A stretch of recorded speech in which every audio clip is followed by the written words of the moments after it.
Kahit ano pang gawin nila. Mamaya, i-discuss natin ang mga ilang bagay kung paano ang ginagawa nilang panlinlang sa mga kababayan natin, sa mga nagaganap sa ating paligid. Naku, alam niyo, Sen, bagay na yan. Hindi lang siguro 1,000 personal messages bukod doon sa social media, pati sa text.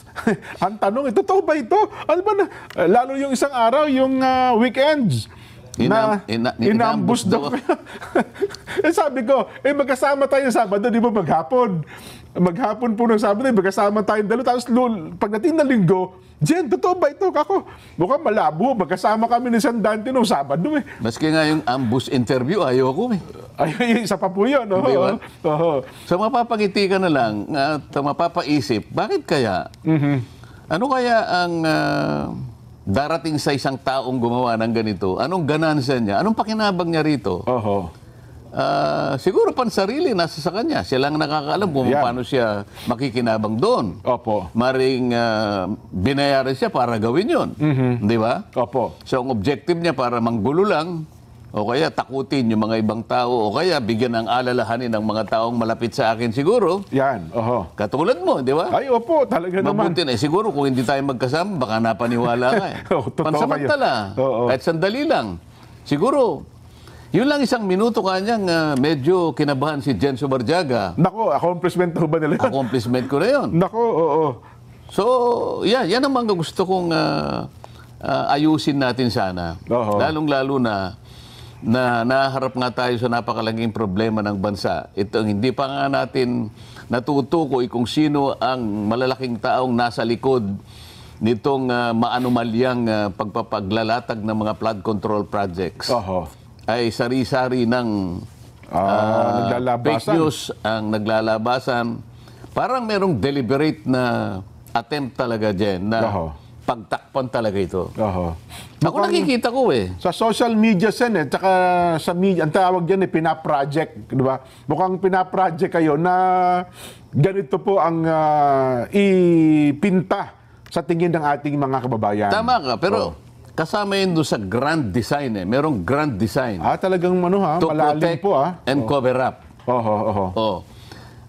Meron akong 5 natukoy na mga pamamaraan kung paano nila i-float yung isang grand design to protect and shield the mastermind.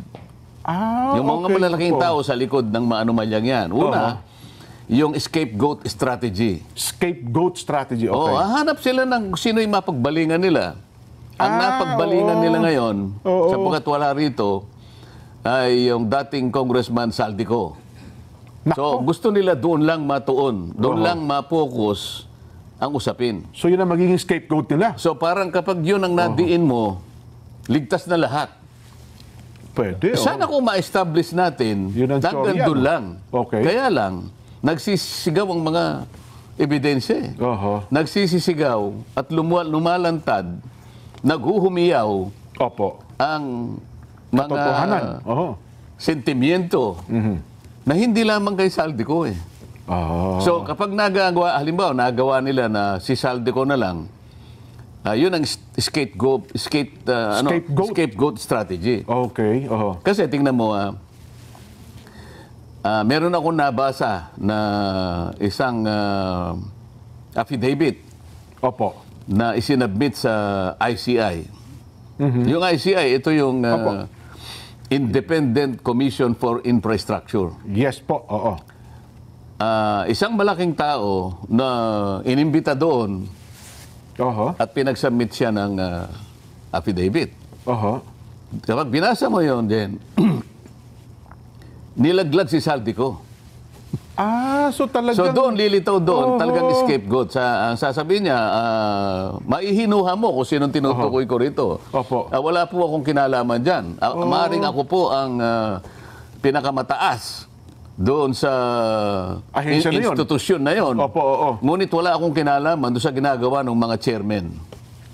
Lalong-lalo na yung chairman ng Appropriations Committee. So makikita mo, merong direction talaga yung scapegoat strategy. Gusto nilang papaniwalain ang mga Pilipino, mga kababayan natin, na hanggang doon lang. Nako. So kapag naipagtagumpay nila yon, aba, teka muna, may maliligtas ngayon. Maraming maabsuelto, parang dating, gano'n. Sa akin kasi, hindi. Sinabi ko, kailangan matukoy natin kung sino talaga Oho. ang pinakautak, pinakaugat ng lahat ng ito.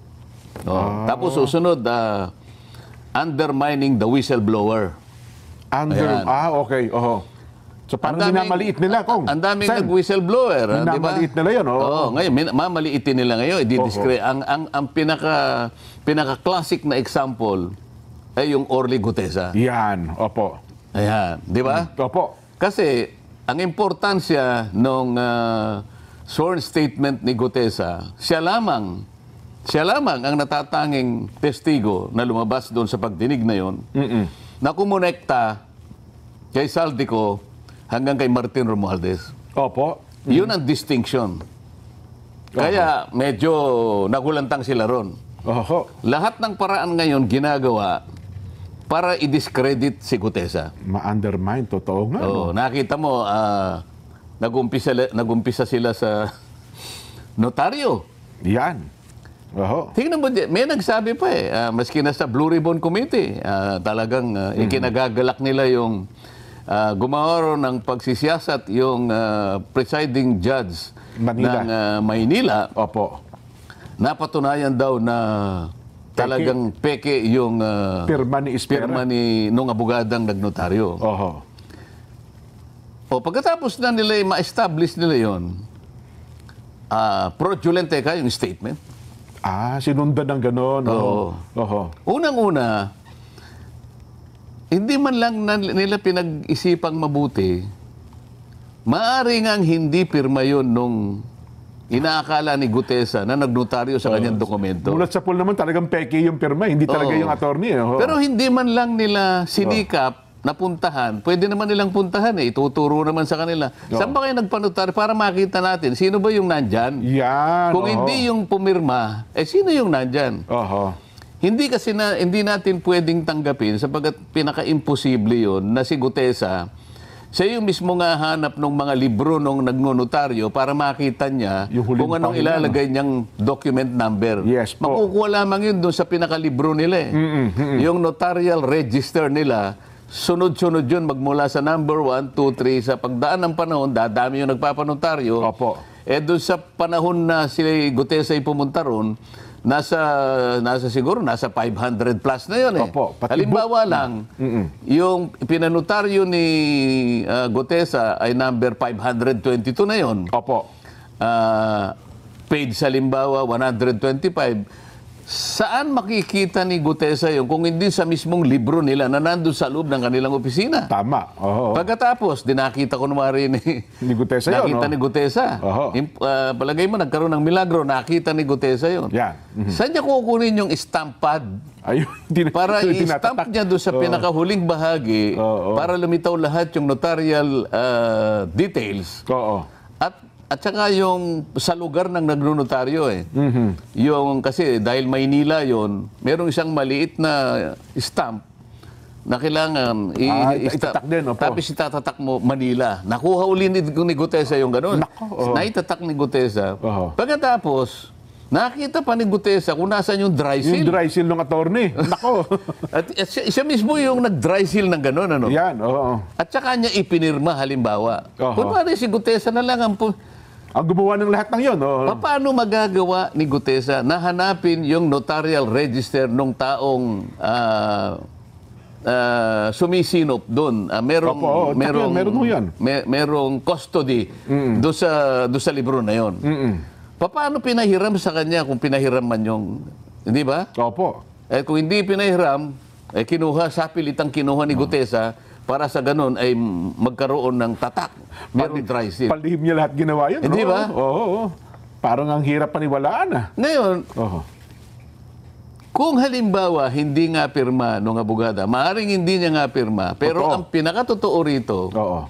meron kang itinalagang tao dyan Oho. na kinasangkapan mo, kausap mo, palagian, sapagkat nandun na sila sa Book 8 Opo. Pang-8 libro na nga po nila, Sen. Oo. Isipin mo na lang, yung Book 1 halimbawa, 1,000 na lang Ang pahina, ang pages. 1,000 dokumento na lang yun. Oho. Sa mga tweet, yung book 1, meron ng 1,000 documents ang nanotaryo nila. Oh.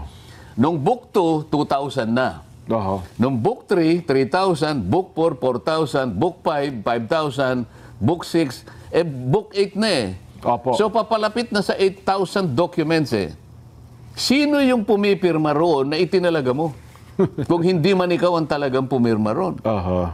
Dapat bali na, ngayon, ito naman Blue Ribbon Committee, hindi man lang nila pinatawag kung sino yung taong nandoon. Opo. Di ba? Paano nakuha ni Gutesa? Sino yung nagpahiram kay Gutesa nung dry seal o kaya yung stampad? Oho. Kung a-assumein natin na si Gutesa lahat ang gumawa ng lahat ng ito. Totoo. Sino pong nagpapanotaryo sa ating bansa ngayon? Oho. Pumunta po kayo sa mga lugar na kung saan meron pong City Hall. Halimbawa, Quezon City Hall. Kaya RTC, O kaya sa Manila. Oho. Hall of Justice. mga ganyan. Napakarami po niya nakapaligid dyan. Oho. Lahat po na nagpapanotaryo, dyan pupunta, dyan tutungo yan. May dala-dala silang papeles nila at yan ang ibibigay dun sa kung sino man ang makakaharap niya ron. Tama. At pagtatatakan lahat yung kung ilan yung dokumento niya at saka siya magbabayad. Meron bang isa sa kanilang nagpapanotaryo ang magpipilit na sabihin na bago siya umalis, Sir, ma'am, pasensya na po, bago ako umalis, ay gusto ko pong malaman kung kayo po talaga yung pumirma rito. Kayo po ba yung, kasi po nakalagay rito, Attorney Espera. Ayan, Kayo po ba ito? Kayo po ba ito? Halimbawa, sinabi niya, pakipirma niyo nga uuli ito, baka hindi po kayo ito eh. Nako. Meron ba taong magsasabi ng gano'n at magpipilit at uusisain niya na yung pumirma talaga ay yung nakita niyang taong nandun? Mukhang wala pang ganun, sir. Ngayon, hindi man lang nila, sasabihin nila ngayon, na kung merong taong itinalaga kung sino man yung abogadang nagtalaga nun, o diyan ka, para ito, pakinabang natin ito, isip-isipin mo, napasa siya 2021 lang. Bago nga lang po eh. Book 8 na siya. Oho. Yung law office namin dyan, ang tagal na nun, baka yung book 1 hindi nila napuno pa at saka ayaw na nilang magnotaryo kasi hindi yun ang talagang kinabubuhay ng aming law office eh. Totoo po. Nangangailangan lang kung minsan ay talagang mabilisan may pagnonotaryo. Kaya lang siguro maaring maglagay kami ron. Pero yung talagang para yun ang gawin naming ang hanap buhay na. Hanap buhay, hindi yun eh. Hindi yun, yes po. Itong abogadang ito, iyon ang kanyang hanap buhay. Kaya nga may mga branches sa Senate, di ba? Ngayon sasabihin niya, maring hindi mo pirma yon. Pero sisiguruhin ko sa'yo, kung nakikinig ka, Atty. Espera, tao mo yung nilagay mo doon. Kasi hindi ka abot sa pang-8 libro. Kung wala kang taong itinalaga doon at siya ang pumipirma in your behalf. At marami akong makukuha dokumento. At sa sandaling makuha ko yung mga dokumento na yan at naikumpara ko na yung pumirma kay Gutesa, ganun din yung nakapirma doon sa mga ibang dokumento na dumaan sa iyong opisina, may kalalagyan ka, attorney. Yan masasabi Delikado. ko sa'yo. May nauna na nga ang dalawang, di ba, kaso yung Chesa Kaya at gusto saka ko yung marami. Opo. Kaya humihingi ako ng sample ng January, February, March, April, May, June, July, August. Kasi may September na ako, yung kay Gutesa, di ba? Ikukumpara ko ngayon sa mga naunang mga pangyayari. At saka sir, bakit ewan ko lang, doon sa executive judge ng Maynila, hindi pa niya nakikita man lang, siguro kinumpara man niya, kasi sinabi niya, peke agad eh. Di ba doon sa kanyang desisyon daw? Nung nagpunta ako doon, nagkaharap kami. Nga pala, pumunta nga pala kayo, no? Ang sabi ko Manila sa kanya, RTC. Judge, hindi naman ang pakay ko ay yung matukoy nating kumpirma niya. Sa aking palagay, hindi niya pirma yan. Ayan, opo. Pero merong nagnunotaryo sa pangalan niya sa lugar na yan. Ang gusto ko lang sanang i-request sa inyo, kung papayag kayo, makakuha ko ng ilang piraso ng mga ninotaryo niya sa mga nakaraang panahon. And sabi naman niya, Senator, pagka ganito po kasi ang nature ng request, sa Supreme Court po kayo dumaan. Hindi naman ako nagpilit, yun pala yung tunturin. Hindi nagpasalamat ako sa kanya. Pero alam niya from the beginning, na yung aking pakay, magkumpara lang ako. Kasi maring hindi niya nga pirma yun. Pero pumayag siya na isang tao ang pipirma para sa kanya. Yan ang katotohanan dyan. At sa sandaling ma-establish ko yan, at talagang gagawin ko yan, ngayon pa lang, hindi kita tinatakot, Atty. Espera, may kalalagyan ka. Nako. Yan, yung judge naman, nakiusap ako. na bigyan ako ng ano man ang magiging Opo. outcome ng kanyang investigasyon. Hindi niya ako binigyan, diniretso niya sa Blue Ribbon Committee kasi raw hindi raw ako partido. Yung kayang Blue Ribbon Committee, partido kaya rito? Kasi hindi naman siya pumunta sa Blue Ribbon Committee para doon siya mag-complain na hindi ko pirma yan eh. Dapat ang una niyang ginawa, nag-represent siya doon, pumunta siya sa Blue Ribbon, magkukumplain. Hindi po akong pumirma niyan. Nakita ko po na noong kayo po yung nag-hearing, nasinagan ko po, pero hindi po ako yan. So I'm lodging a personal complaint, hindi po ako yan para patotohanan ko. Ayun, ganun pala ang proseso dapat. Paano nangyari? Sino ba nagpasimula ng investigasyon? Hindi rin ako, nagpunta lang ako doon kasi alam ko, nababasa ko lang sa na mag-iimbestiga. So sino ang nagpasimuno ng investigasyon? Bakit nasa sentro ngayon? Ito yung pinag-uusapan natin. Undermining the whistleblower. Ngayon, ito, i-discuss natin. Kahapon, Jen, ito yung pinakahuling ginagawa nila para i-discredit nila si Gutesa. Opo. Okay. Merong post sa isang page na kung tawagin ay Kabayan Patrol. Nako. Sinirculate ito across social media. Ito yung nakalagay na post. Na, kung pwede na si Direk, ayan. Ayan, sinasabi niya, Orly Gutesa breaks silence. Pinilit lang ako nila Defensor at Marcoleta. Isip-isipin mo yan, Jen. Gutesa admitted that he was forced to sign a fake affidavit against Speaker Romualdez out of fear and pressure. Ito, nakuha na namin kung sino yung gumawa nito eh. Yung page po mismo. Yung page na ito, ang ginagamit niya diyan ay mga troll farms Makikita mo na troll farms kasi pinakita nila rito, ang mga accounts ay Vietnamese eh. Ganun po. May Vietnamese accounts, karamihan So kung halimbawa sa 1,500 Vietnamese at yung iba pa Arabic accounts. Para kunwari, maraming sumusuporta. Maraming nag-suporta at saka kumukomment. Opo. Oo. Ngayon, ibalik nga natin doon para makita natin. Kung makikita mo doon, sa bandang ibaba, right side, nakalagay Kabayan Patrol. Kabayan Patrol, yes po. So parang ginamit pa yung logo nung TV station. Isang TV station. Para magmukhang totoo. So, nakikita nyo ngayon kung ano ang kanilang pakay. Opo. Gumagawa ng isang bagay na hindi totoo. Pinilit namin ni Mike Defensor si Gutesa para gumawa ng isang salaysay. Yan ho lumilitaw dyan. Isang bagay na kabaligtaran. Ngayon, anong pakay ng mga... Hindi lang ito dyan, Opo. Kasi, kung punta tayo sa pangalawang slide dyan. Yan. May requirements ang Meta kasi, Jen, yung Facebook, na bago ka makapag-publish ng ads, kailangan meron kang makikitang meron silang mobile number, no? Yes po. Para magbabayad. Pinacheck ko yung mobile number. Ito ay nakarehistro sa isang tao na nagngangalang Luis Orbon. Ayan, Luis Orbon? Oo. Okay. So, isa sa pangalawang requirements ng Meta, kailangan meron kang email. So, makikita mo dyan ang email nila. Ayan, hello at cdgminds.com. Ang ano kasi, yung ginagamit nila ay CDG. Ang advertiser is CDG Media Minds. Yes. Ayun makikita mo, no? So, yung phone number nakarehistro kay Luis Orbon, ayan ang email nila.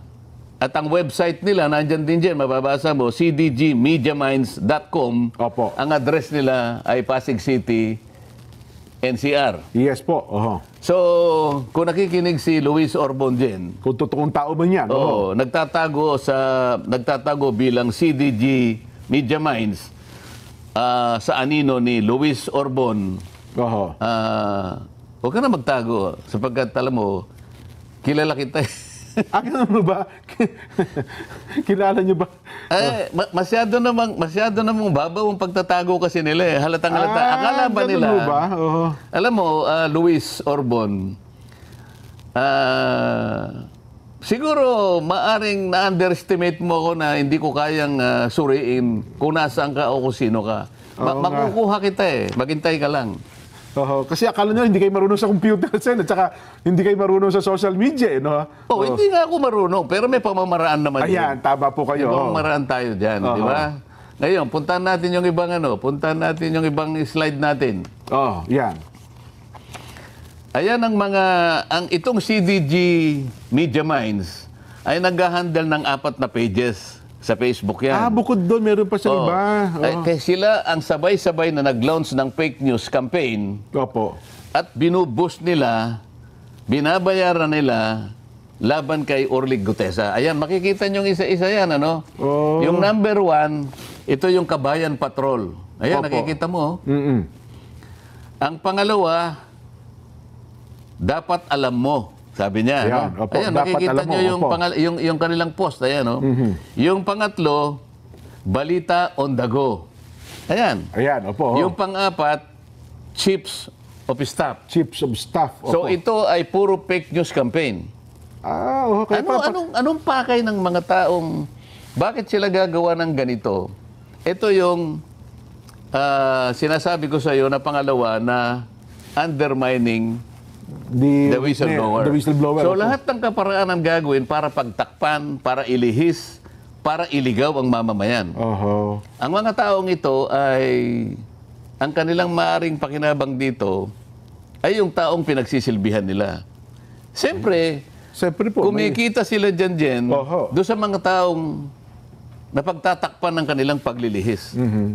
Yung kanilang agenda. Opo. At para iligaw ang ating mga kababayan na maaaring maisip nga nila na, ganun pala yun, ganito pala yun. Oho. Kaya natin dinidiscuss dyan para malaman ng taong bayan na ito ay puro fake news na ginagawa nila para magtakip, para isalba, para proteksyonan ang mga nasa likod ng mga iniimbestigahan natin. At kung nanonood ba yun, nabasa mo ito ni Gutesa, baka humina ang loobin, ho. Kasi puro, nasaan si Gutesa, nasaan si Orly. Pare-parehas yan, ho. Iba't ibang uri ng ads. Puntahan natin yung isa pang slide direct. Ayan, tingnan mo yan, ha. Iba't ibang uri ng ads na puro paninira, iisang target.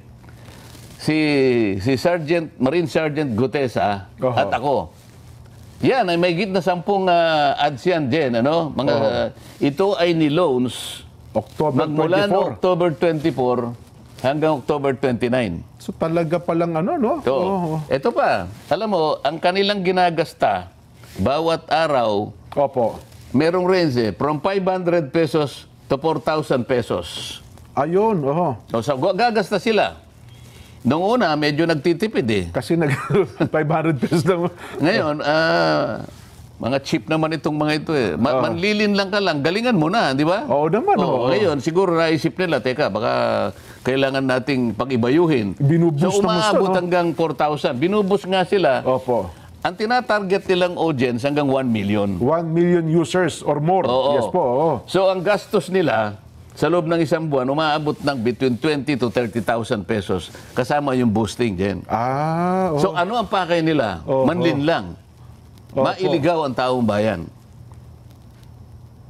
So, ang gastos ay ganun karami para sa ganun, patakbuhin yung kanilang mga ads. So, kung mga ganon, times 10, kasi mga 10 pala, iba't ibang lugar saan, no? Ibubus nilang lahat. Bamalak kahit pa paano. So, gumagasta sila talaga. So, sa uling slide, pakita natin para makita natin. Itong mga slides na to, Jen, makikita mo, pinamonitor ko yan magmula ng January 2025. Opo. Mga post ito, Jen, na puro papuri sa administrasyon. Pero same page po. Same page. Same page, oo.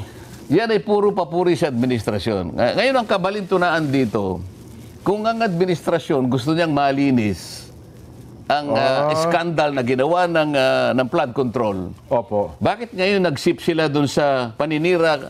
Character assassination na nangyayari. Sa investigasyon na ginagamit namin para tukuyin natin, sino ba talaga ang mga tao, malalaking tao na nasa likod ng mga pangyayaring ito? Opo. Kung maka-administrasyon kayo, bakit taliwas ang ginagawa nyo ngayon? Sinisiraan nyo ang mga taong lumabas para ngayon pagtibayin, tukuyin, makilala kung sino yung mga malalaking tao. Ba't nagsimula kayo ngayon gumawa ng fake news October 24 hanggang October 29? Alam mo kung bakit? Opo, bakit po? Sapagkat merong nagbabanta na itutuloy ang Blue Ribbon Committee itong Nobyembre. November 14 daw po, Sen. Ang November schedule. nga. November 14 ngayon, po. tama-tama lang na sirain si Gutesa. Akala nila ngayon. So, kapag pinatawag si Gutesa ngayon, sirang-sira na siya. Akala ngayon ng tao, wala na yan. Discredited na yan. Yun ang kanilang objective. Yun pala. Yun ang kanilang objective ngayon. Ngaya lang, medyo mahirapan sila ngayon sapagkat unang-una, ang mga taong bayan ngayon, Matalino nalalaman na na nila ang pinatutunguhan nila. Yan ang sinasabi natin, Jen. Ayun pala, Di natapos tayo ngayon dun sa pangalawa, no? Di ba? Yung undermining the whistleblower. The whistleblower, opo. Pagkatapos gagawa sila ng pangatlo. Gagamitin nila yung blue ribbon na parang shield. Parang pang takip din. Di ba? Medyo, ano yan, Sen, ha? Hindi ba marami ng pronouncements yung mga opisyalis ng Blue Ribbon na si Gutesa fraudulent ang nito di ba ganyan. So pagdating niya sa wala na sigurong akala nila wala nang maniniwala. Pati kayo dinidiscredit din. Pati ako ngayon dinidiscredit. So ano ngayon ang patutunguhan ng na yan? Papalihis na. Papalihis na. So palagi ko sinasabi, kung tayo po'y para sa bansa, kung tayo po'y para sa kapakanan ng taong bayan, sapagkat ang ginawa nila ay pandarambong sa kaban ng bayan, ayaw nyo ba na makilala natin kung sino yung malalaking taong nagpasimula niyan at siya yung talagang, kumbaga ay sila yung nagpasasa sa pera ng bayan. Walang natira sa mga pobreng Pilipino. Nagagalit ang Pilipino. Ngayon, ang gusto nila, hindi matukoy yung mga yun.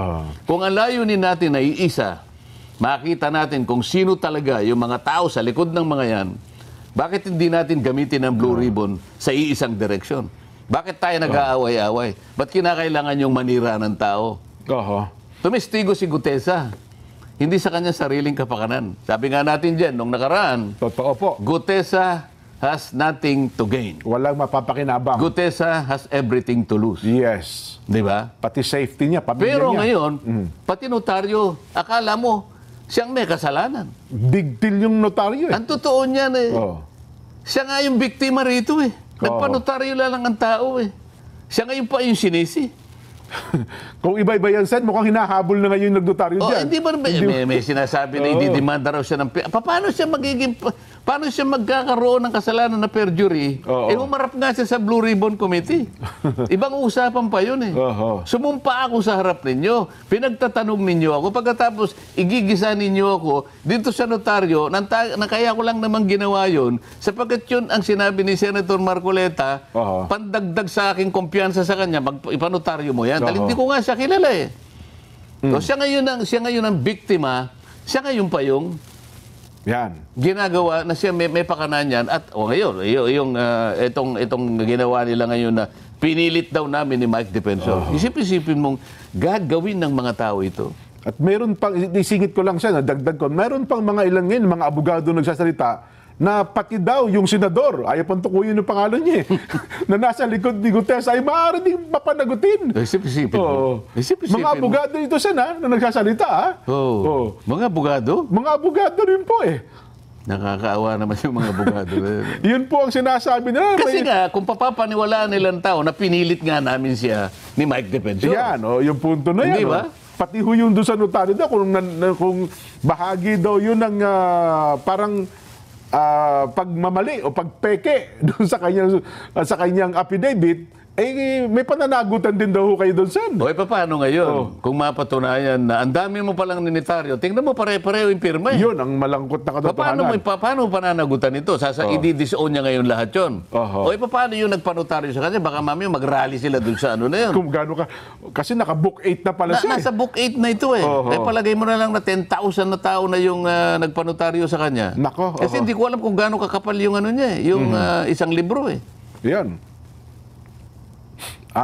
Anyway, Sen, tatlo na tayo. Pagkatapos, meron pang shifting narratives. Yung ipinapalit-palit nila. Di ba? Nag-iiba-iba ng sabi nila, pwede natin gawing state witness ganito. Teka muna, ikaw ang pinakamalaki dyan Ikaw pang magiging state witness. Nakikita mo yung nakikita mo yung pattern. Yes po. Mga pattern ito Kapag ito'y pinagsama-sama mo yung pattern na to, maliwanag na maliwanag, ililihis nila. Ayon. Isisinsay nila yung katotohanan. Kaya pala dinidiscredit din ng mag-asawang diskaya. Kasama yun eh. Ito yung panghuli, ito yung diversion and deflection. Aho. Di ba? Panglima. Oho. Oo. Diversion and deflection. Paano naman daw nila gagawin yan, Sen? Yung ano? Yung diversion and deflection na binabanggit ninyo. Oh. Ibiblame nga nila yung kamukha ng, hindi, ang may kasalanan yung nakarang administrasyon eh. So yun ang diversion. Hindi ba pinipilit nilang palitawin dun sa mga naunang tumistigo? Teka muna, bakit ito lang yan? Paano yung between 2012 to ganito, 2016, between 2010 to 2016, nasaan yung mga yun? Yun ang diversion. Kaya pala... So ibig sabihin ngayon, teka muna, kasama ba sila sa 2025 na pati yung budget inilikot ninyo? Kasama ba sila ron? Kasama ba sila doon sa mga tumira ng program? Kasama ba sila doon sa allocable? Kasama ba sila sa leadership? Pinag-uusapan natin one administration ago. So, pag samasamahin mo itong pattern na to, iisang direksyon ililigaw natin. Para sa ganun, makaiwas tayo. Para ngayon, makalimutan natin, sila yung matukoy. Mga ilang ano lang naman yan. Alam mo, Pilipino, malilimutin yan. Pag may bagong issue, yan. Yun ang kanilang pag-asa. Kaya mga kababayang nakikinig, wag po kayong bibitaw. Wag nyo pong kalilimutan na ang inyo pong pera, ang pera ng kabanang bayan, ay inaswang po ng mga tao ito. Nako. Wag po kayo makakalimot. Ayan. Pero ako naman, Sen, naniniwala na higit na nakararaming Pilipino ang gusto talaga malaman ang katotohanan sa likod ng ito. Paano nga natin gagawin yun kung pinipilit nilang pagtakpan lahat? Bagamat meron nga, sabi nyo nga, kung naliwanagan tayo, may mga ilang tao talaga na nag-ooperate, baka ma-divert nilang isipan ng higit na nakararaming Pilipino, Sen. Ito malinaw na malinaw ito dyan, ha? Isip-isipin mo, nagtatago sa CD Media Minds. Sa anino ng isang Luis Orbon. Nakuha na ito eh. Ang email niya, ayan, hello@cdmediaminds.com, website cdmediaminds.com. So, nakapag-comply siya dun sa requirements ng Meta. Kaya siya pinayagan. Kaya lang ito, hindi pwedeng ipagkibit-balikat ito sapagkat seryoso ang ginagawa nila eh. Ay, massive ang campaigns yun eh. Panlilinlang na tuwiran at deliberate na panlilinlang. Kaya ito ay ipipilitin ko ang DICT, ang NBI at saka yung CICC na makialam dito. Dapat ba, yan? Talagang malaman sa lalong madaling panahon. Baka hindi lang po ganyan ang gagawin nila sa mga susunod, Sen. Ang kanilang target is 1 million audience.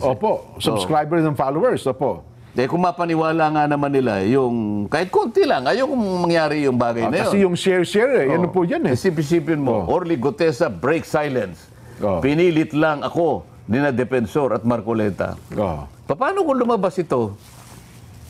At sabihin niyang, hindi po totoo lahat ang mga pinagsasabi ng mga walang hiya na yan. Kaya lang, yung iba na paniwala Nakadamage. Totoo, Sir, kasi pagka binasa mo po yung mga reactions, ngayon pala napatunayan na yung mga comment baka kako yung mga comment na yun troll din yun Kunyari lang, marami nagko-comment kasi ang haba po ng mga Hindi, napatunayan na namin na troll kasi. Ang karamihan, sa bawat 1,000, halimbawa, yung kalahati, Vietnamese accounts at saka Arabo Ganun ba? Makikita mo, Arabic yung paano mong hindi sasabihin na talagang gawa-gawa lahat ito? Hindi naman organic Kaya makikita mo pati yung mga kunwari nagko-comment, naka-block yung yung mga kanilang identity, hindi makilala. Ang masakit dito, Jen, may mga taong ganito na kumita lamang, magkaroon lang ng pansariling pakinabang, kahit na mali, kahit na mailigaw, kahit na malinlang ang mga kababayan natin, gagawin nila Sana kabaligtaran ang mangyari. Maisip ng mga taong katulad nito na isa lang ang buhay ng tao dyan, di ba? Totoo po naman. Tumulong ka na lang sa bansa mo, Kaya lang talagang meron pa rin. Ito, pandarambong sa kabang bayan. Akalain mo pakakasangkapan ka para pagtakpan mo ang ginawa nito ng mga tao sa likod ng mga maanomalyang flood control projects. Masisikmura mo ba? Oho. Masisikmura mo ba? Pakakasangkapan ka sa pagtatakip ng pandarambong sa kabambayan. Oho. Kumita ka lang. Anyway, doon sa pangatlo na sinabi nyo sa Blue Ribbon, kasi na-expect ng marami ay magbabalik ang sesyon ninyo at ng Blue Ribbon sa announcement po ay by November 14. Ano ang ine-expect ninyo? At siyempre, dapat ito mabantayan din ito Kasi ng sa ating mga mga pahayag kababayan. nila, tatawagin daw nila si Gutesa para gisain sa ganito, para, o kaya siya pinagsakdal na sa DOJ para humarap sa kasong perjury. Anong perjury doon? Oho. Siya nga ang biniktima ng taong kinasangkapan ng notary public na yun eh. Pagkatapos siya pa ngayon ang ipagsasakdal mo. Oho. At saka nowhere to be found daw itong Gutesa. Tapos sabi daw sabi ninyo nasa pagkukup-kup ng Philippine Marines, sabi daw ni dating Congressman Mike Defensor. Kaya tuloy na pilitan magsalita yung Philippine Navy. But teka.